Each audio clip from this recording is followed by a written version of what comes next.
After a few weeks off, I'm so excited to be back on air today with the first episode of season 3. And boy, is it going to be a corker of a conversation.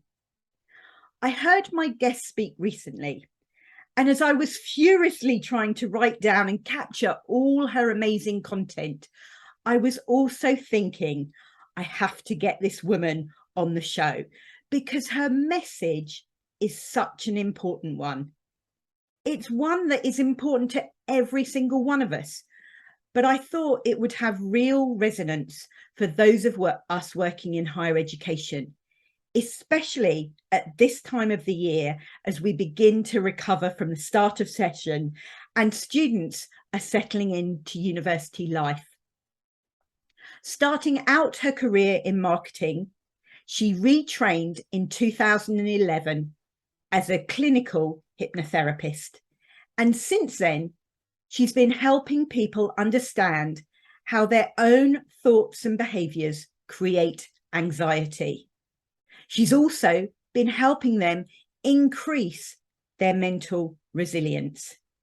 This is going to be a truly fascinating conversation, and I cannot wait to dive in.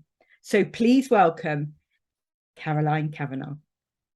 Hi, Caroline. Hi there, Mel. Now, series 3, that makes me feel as if I'm some sort of, Netflix hero. What are we going to do? I know, it's great, isn't it? It's so exciting. Season 3, here we come.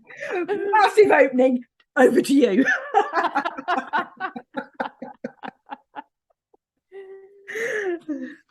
So as I gave insight in that short intro, you and I actually both started out our careers, as we found out, in marketing, but then you moved into the world of hypnotherapy and helping people with anxiety. So perhaps the best place to start would be to understand a little bit about your journey and how and why you made that transition. Yeah, and it's actually quite a long story, so we might need series 4 here at this rate. I, like many teenagers, come to that kind of, 16, 17, 18. Do I really know what I want to do? Absolutely not. And actually, at that age, I had some quite significant issues with anxiety as well. And whilst I did have a place at uni, it was anxiety that was one of the significant factors that stopped me from going. So I drifted, did a little bit in sales, really rubbish at selling. Ended up doing a temp job in a company that was sort of doing databases, and that sort of I just drifted into marketing.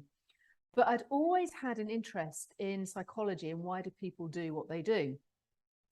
And actually marketing is very much about that. It's about understanding why people behave in the way that they do and getting them to behave in a way that you want them as the company to do. And often buying things that they don't actually need. So that was kind of where I stayed for a number of years, and it was kind of okay. But that seed inside me of why do people feel the way they feel? Why do people behave the way they do? Was never really sated well enough. And I still remain curious. But the significant thing for me is in my early 30s, due to not looking after my mental health, I ended up in hospital, not just once, but twice. And that's the real kicker, is I didn't even learn the first time. So it took the second time of me ending up with my mind literally saying, if you do not stop doing what you're going to do, I will stop you. And it did it in quite a significant way. And that in the recovery process led me to really think, okay, I now need to do something different, which was really the first step on this, my equivalent of series 3. How am I going to now deal with my mental health differently? Why am I doing the things that I'm doing, as in running myself into the ground, trying to make everyone else happy at my own detriment? Something that I'm sure a lot of women that are listening to this can resonate with. And that really led me on to looking into this more. And, fast forward, then deciding to become a therapist, because by helping myself to have made some significant changes, And in reality, they're actually quite easy.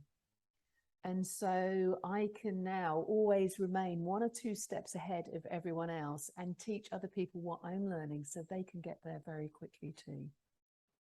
And anxiety is such a powerful emotion. I said it's something that got me literally, on my back in more ways than one, unable to do anything, to look after, I had 2 children under the age of 2, unable to look after them because I was so ill, to now someone that genuinely rarely gets ill. Beyond COVID, I haven't had any form of illness in over 7 years. And that's not because there's anything special about me. It's purely because I have leadership of my mind, and your mind and your body cannot be separated. So when you have strong mental health, it is a major leader to having strong physical health too. Gosh, there's so much to unpick there, but you use that phrase that was, for me, when I was listening to you speak, really made me sit up, because you talked about having leadership of your mental health, having leadership of your fears, and I was just like, wow, I love this. I love this. So if you could tell us a little bit more about what you mean by having leadership of either your anxiety or your fears. Or anxiety, fear, they're all the same words. Fear, it's a bit like the other 4-lettered F word that is bandied around sometimes. It's socially unacceptable. So we've used the word anxiety, and when people often say to me, I have anxiety, my answer is, yeah, good, you need it. Let's go back to that 4-lettered F word, fear. The role of fear is survival. As babies, we are born with 2 emotions, fear and love. Every other emotion that we now have as adults are derivatives of those 2 things. So if we didn't have fear, we would not survive. When people get to that point of, I'm struggling with anxiety, which is what they normally mean by saying I have anxiety, it's because their anxiety has taken leadership of them. A part of their brain has become so overzealous at keeping them alive that they are perceiving risk everywhere, triggering that very basic fight or flight response. And that just leads to a whole chemical change in the body, which leads us to feeling those things like butterflies in the tummy, sweaty palms, racing heart, which in the short term, if you have got a genuine saber-toothed tiger in front of you, you need those chemicals to be able to run away or fight that tiger. But the slight physical, should we say, issue in it is that this part of the brain that runs the fight or flight response can't tell the difference between something that's in front of you and real and something that's kicking around in your imagination. So a thought will be enough to trigger that chemical reaction, that fight or flight response. And when that's perpetuated time after time after time, it becomes habitual, leading to chemical changes in the body, leading to the issues that we now umbrella term anxiety. right. Okay. So with me? Yeah. So for you, anxiety is a way that is a more comfortable way for many people to describe fear. That's what I'm hearing, which is a really interesting idea. Yeah. And in your experience, do you think that, I think that my personal opinion is that prior to COVID, we weren't as comfortable even talking about anxiety, but actually you hear people talking about it a lot more now than you did prior to 2020. I think that is fair to say. There's been a lot of work done actually around men's mental health as well. Prince William has done a lot with sort of senior football players coming out and saying, yeah, I struggle with anxiety. So it's made it more socially acceptable to actually put your hand up and saying, I am struggling, which is a major, very positive leap forward. But now we've still got quite a long way to go to reframe this. You know, we all have anxiety because, as I said, it is part of that intrinsic survival instinct. But it's whether you can use that anxiety to allow you to grow, or whether anxiety is controlling you and stopping you from growing. So it really comes back to that leadership of the fear, as opposed to the fear telling you what you can and can't do. Okay. So I'm guessing most of us out there would go, yes, I want to know how to take leadership of my anxiety. And you hinted that actually it's, well, I know, I've heard you speak. You describe it as a very simple process. So what is it that you help, how do you help people manage, take leadership of their anxiety? It can be a very, very complex process depending on, again, anxiety can cover a huge plethora of situations from people, through from very acute anxiety, which we often term in the word phobia. So the most common phobia in the Western world is that of spiders. So that real acute, I know that tiny little spider on the kitchen floor isn't going to help me, but I've still, just broken the land speed record getting away from it. To someone that literally becomes housebound because everything outside of their comfort zone is fearful to them. And we use that word comfort zone to mean that I can do this comfortably. Therefore, by definition, everything outside of that is uncomfortable. And coming back to this leadership, when you step outside that comfort zone, anxiety and all of those chemicals that are in your body, adrenaline, cortisol, are there to help you perform and be at your best in this area that you're not familiar with. But the more you step into that area, the more your comfort zone grows. Hence, anxiety actually is there to facilitate your growth, not to keep you small. I love that. What a reframe that is. That's fantastic. And it's very true. And I know a lot of your listeners are involved in higher education. So in those latter teenage years, early adult years, there's an awful lot of stepping outside your comfort zones. GCSEs, the first real serious exams that you have, going on to A levels, a massive step up in the academic pressure that you're under. Do you go to university? Don't you? My daughter goes to university tomorrow. So bless her, that's a massive leap for her. She's effectively leaving home. Yeah. And yes, I'm sure she will bring her washing back at times, but she will never come back to live at home in the same way that she has done for the last 18 years. So she is taking another massive step outside of her comfort zone. And tomorrow morning, she will be feeling anxious. But what those feelings inside of her will help her to make that step and to stay in that unfamiliar place until it becomes familiar again. Yeah. So again, anxiety is with us, and it's whether, she's got a mum called me, and so she understands that the feelings that she's got. She's like, okay, I know I'm scared, but I know why I'm scared, and I'm going to push through it, and it's going to be brilliant. Yeah. Whereas for other people, that anxiety, the message that they're getting is anxiety is bad. Stay within your comfort zone. Then that becomes the comfort zone. I would say for a lot of people isn't just a comfort zone. It's actually a straitjacket, and it's quite uncomfortable because it's stopping them. It's inhibiting them doing things that they want to do. Yeah. And I've just realized I haven't even answered your question. So the first step. No. So my next question was going to be, how do you loosen? Come on, Mel, just bring me back to point. So it was fascinating anyway. We get there eventually.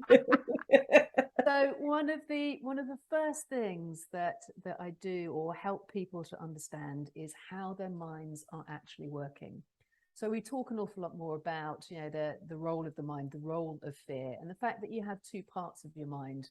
The conscious mind, which is in the sort of frontal lobes in your forehead above your eyes, that part of the brain is rational, logical, deductive. But then you have the subconscious part, which is at the rear part of the brain, sort of where your spinal column come in, which is irrational, illogical, and immature. And it's that part of the brain that is running the fight or flight response.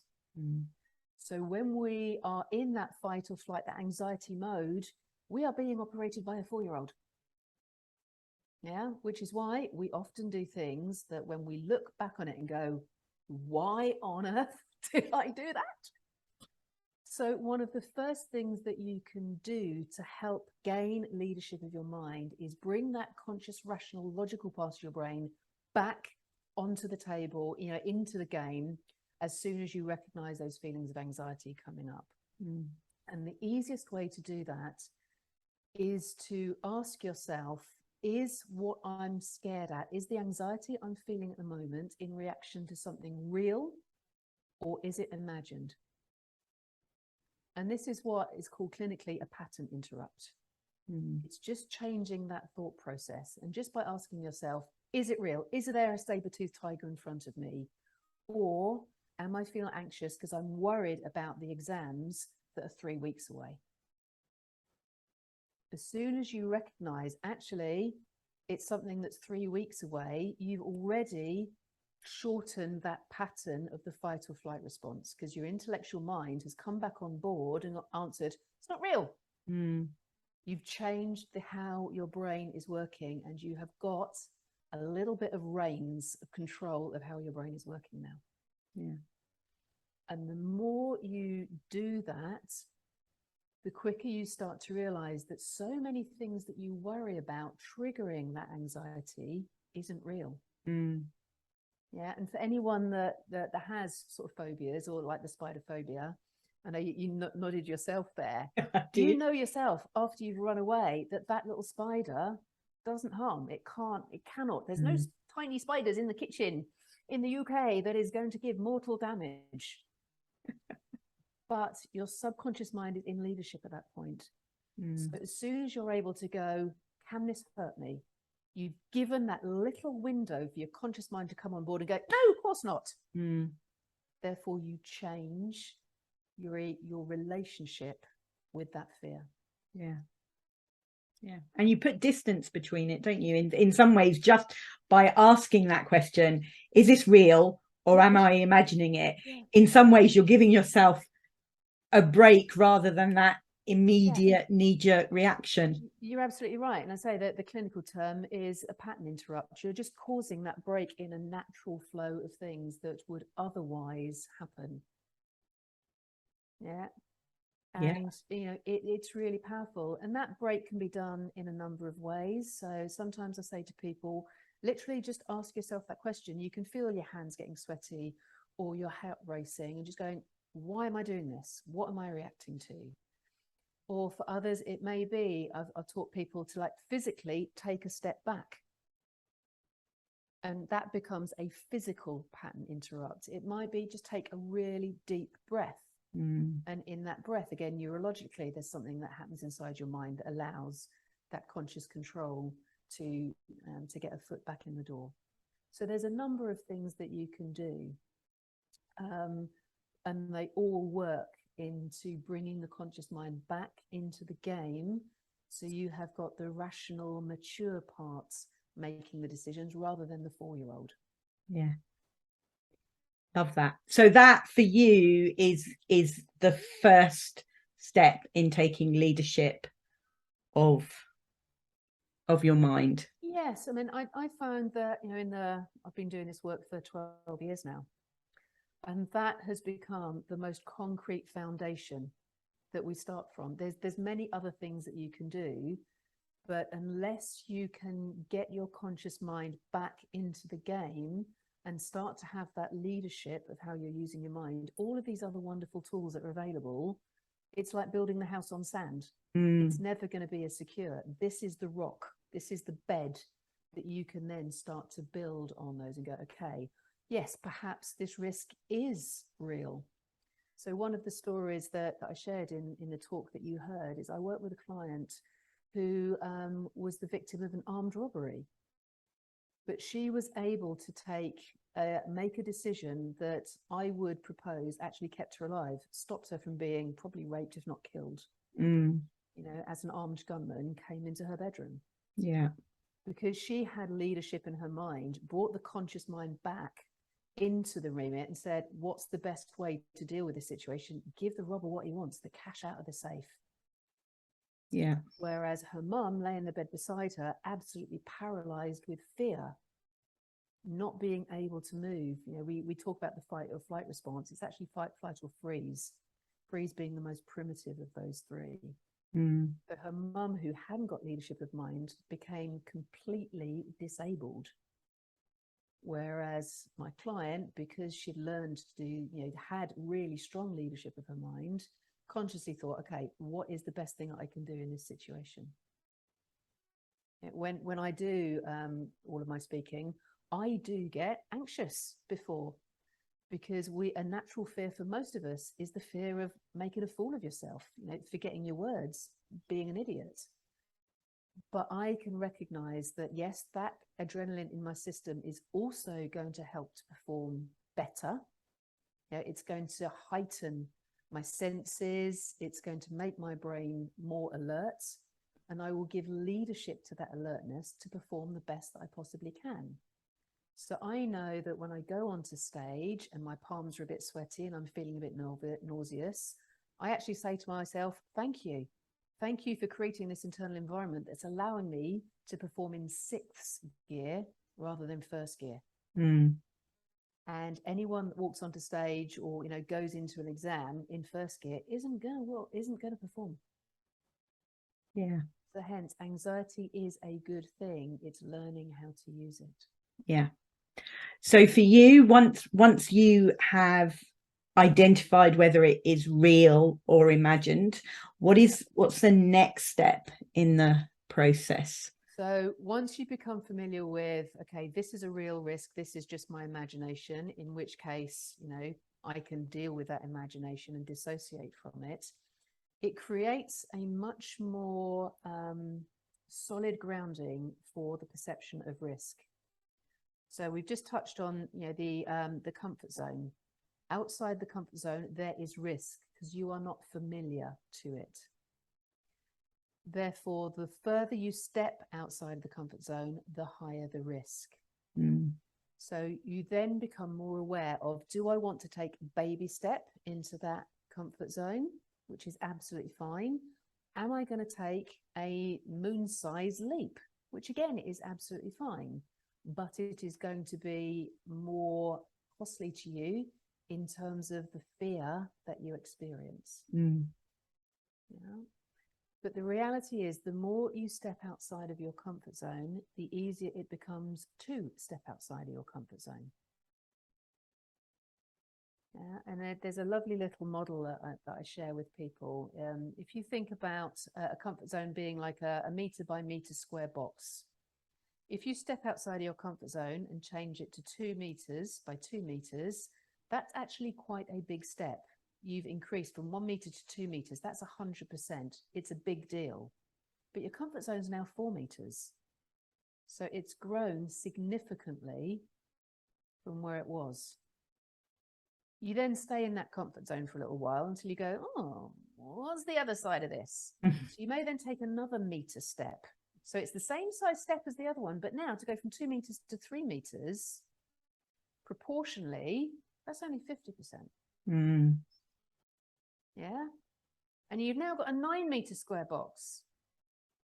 Then to go from 3 meters to 4 meters, still a meter step, but that's now, God, my maths, 33% growth.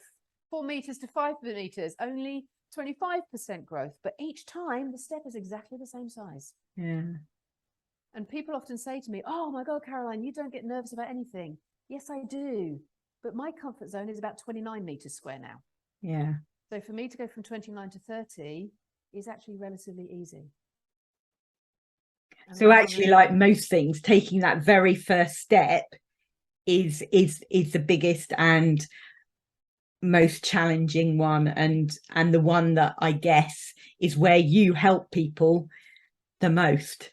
Absolutely. And the wonderful thing is we have all made the biggest steps outside of our comfort zone, or made several significant steps outside of our comfort zone before the age of 13.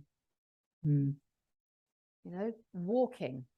Walking is the most difficult thing you ever learn to do, and most people have knocked that on their head by 18 months. Yeah.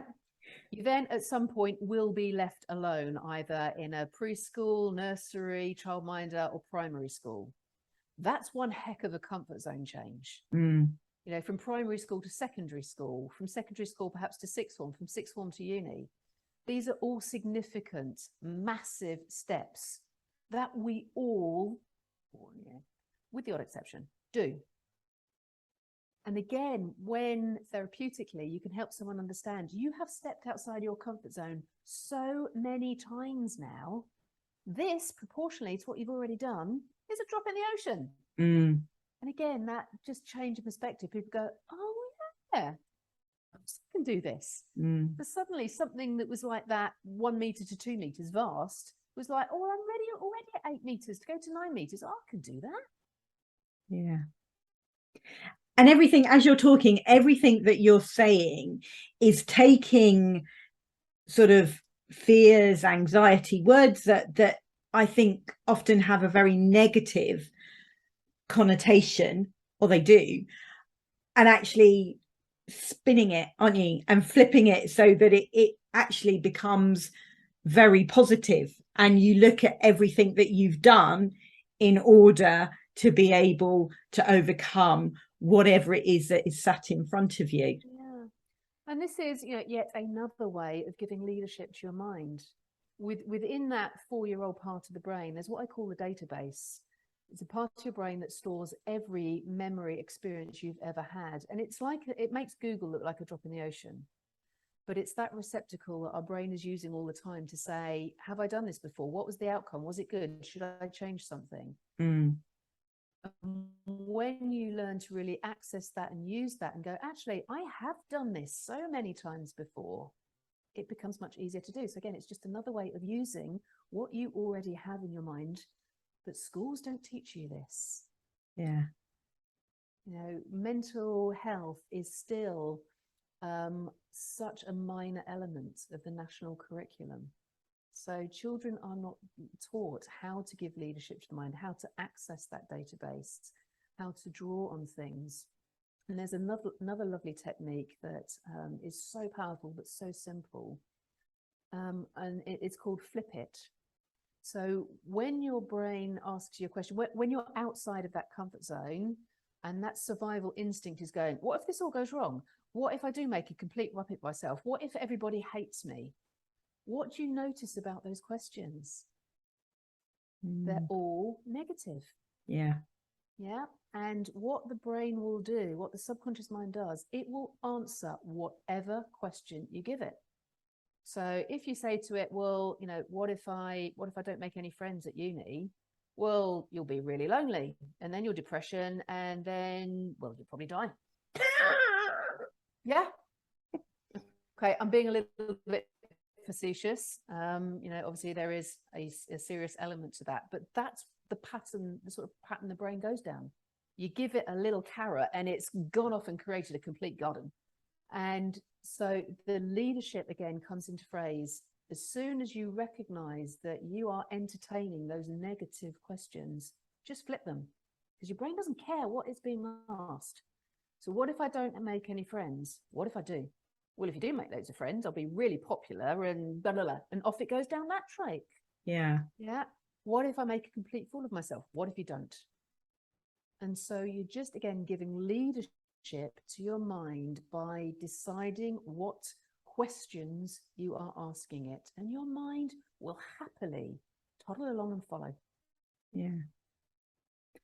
Such fantastic tips. And I know that they're just a small sample of the process that you have. And you've written a book? I have, yeah. It's called Anxiety Alchemy, because I mean, I can't take credit for it. Someone gave me the idea, because they said anxiety, fear is like a really heavy feeling, just like lead. Whereas confidence is really light and bright. It's just like, aha, I think someone's created a purpose for this, haven't they? Let's use the alchemy. So yes, it's a process that really takes you through how to transition from that heavy, debilitating in some ways, hard emotion through to something that is, you know, bright and light. Okay. Brilliant. I'm sure people will want to find out more, so I will put the link to it in the show notes. Thank you. So from your own personal perspective then, when have you had to dive deep?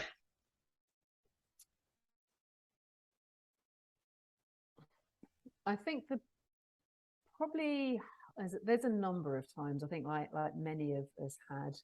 But I think the hardest time for me was I had a big brother whom I was very close to, who had a significant brain injury. My parents couldn't deal with it, so they stuck their head in the sand and basically ignored him. And so me in my early 20s was suddenly having to deal with a severely mentally ill older brother. And that really required a lot of deep diving to understand the emotions that I was going through so that I could be the best form of myself to help him. And again, this is something that I often, when I'm talking with clients, is if someone's in a hole, as my brother was, if you jump into the hole with them, that's two of you in a hole. Yeah. Yeah. My job as a therapist, as a speaker, is to stay at the top of the hole and help them to make their way out by saying, right, reach for that handhold, put your feet there. Because when someone learns to climb out of the hole themselves, there will be other holes that come up in the future. You've then got the skills to learn to get out yourself. Yeah. So when my brother ended up in a very deep, very dark hole, I found myself falling into it too. So I had to dig deep to climb myself out first so that I could then help him to climb out. Yeah.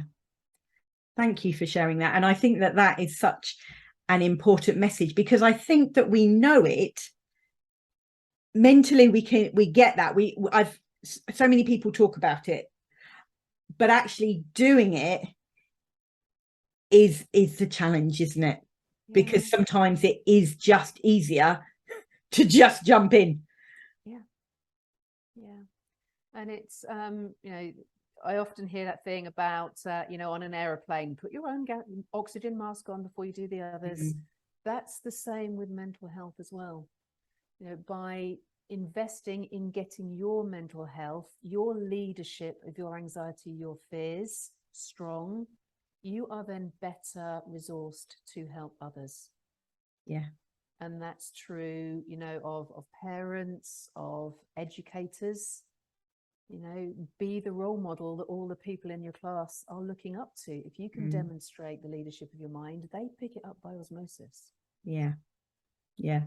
And having spent many years in universities, I can tell you that it's not just your daughter that will be feeling the anxiety. Normally it is the parents, and actually the parents are far worse often than the students, because they're just excited about the future and what it may bring. But for us as parents, it is something I'm very mindful at the moment, because I'm thinking, I have brought this gorgeous woman up for 18 years and felt responsible and looking after her. She is so ready to go, and I'm so proud of the person that she's become. And so, yes, there will be tears being shed tomorrow, but I will be looking after me. Yes. Because actually, by me falling apart, that's not helping her. Yeah. And that's absolutely what needs to happen, because then we can be there for them, which is why today you see me in a different environment, and you can probably hear the sirens going, because I'm in London in my daughter's flat. So I'm there as well. I understand this. So we've dived deep. When have you felt like a fish that climbed a tree? I love this expression. And when you asked me that question the first time around, the immediate thing that came into my head is I used to play netball quite a lot, and I now umpire. But every now and again, I get pulled back onto the netball court. And, you know, I am the other side of 50, and most of the netball team are below 20. So I go back onto the netball court, and my head, I'm 16 as well. And I kind of look around and I go, oh my goodness, I'm older than most of their mothers. And that is a real, like, I am in this pond with all these glorious, gorgeous fish. And I'm like a kind of, you know, I don't know, what's a carp or something, you know, one of those really kind of ugly things going, I'm such a fish up a tree here. Oh, but that's amazing. And that's the beauty of it, isn't it? Because, you know, young, old, but to be there in that environment, sharing that experience, I think is amazing. Yeah. It's wonderful. I love it. Yeah. My body doesn't love it the next day, but at the time, it's quite fun. Fantastic. Oh my goodness. It's been so wonderful chatting with you. I love so, as I said, you know, right at the beginning, I was writing furiously down, you know, there's so much leadership of your mind. Anxiety is just a nice word for fear. Flip it. Is your anxiety real or imagined? Just so many golden nuggets that, as you say, are simple, but the application of them, sticking to that, reminding ourselves that this is what we need to do. And the best one for me is that our comfort zone is like a straitjacket. I can almost see that. For me, that creates such a beautiful visualization. Thank you so much. My pleasure. For sharing that. So if people listening to this think, yes, I need to get you in to speak to my students, speak to my team, speak to me, how can they get in touch with you? The easiest way is probably through the website, which is easy to remember because it's just my name, carolinecavanagh.co.uk. And on there's pages specific to teenage anxiety. There's pages specific to inviting me as a speaker and what I can do to wider audiences, through to the sort of one-to-one therapeutic work. And on the contact page, just click a little button and we can straight away get into some dialogue. Okay. Can I ask you to repeat that now? I don't know whether it was my Wi-Fi or yours, but it went a bit funny. So I'm going to ask you to repeat it. I'll ask the question again so that we can redo it, because that's really important and I don't want that bit missed. So. What did I say? Can you remind me? It's your name. Start with that bit. We'll just go from there. So if people want to get in contact with you, what is the best way for them to do that? Probably the easiest way is through a good old website, and it's an easy website address to remember because it is just my name. So it's carolinecavanagh.co.uk. And on there are all sorts of specific pages, so you can really get very quickly to what is of interest to you. So if you're worried about your teenager, for example, there's a specific page on teenage anxiety. If you'd like to talk to me about coming in and doing a talk to your audience, to your class, then there's a professional speaking page. Lots of information and lots of resources as well that you can download, both PDFs and videos that you can access to get a bit more of a feel for me, the work that I do and how I work. But the probably easiest thing is, if you're interested, just go to the contact page, click on the Let's Talk, and we can arrange to have a conversation. And I'm very happy to have a complimentary chat with anyone, just to really discuss whether the work that I do is the right one for you. Yeah. And I would recommend people do that for sure. Bless you. So it just leaves me to say a massive thank you. I hope tomorrow goes well for you and your daughter. Before you go, what final words of wisdom would you like to leave people with? I think if there is nothing else that you take from this conversation at all, take this one thing: that anxiety is a good thing. You just need to learn to lead it.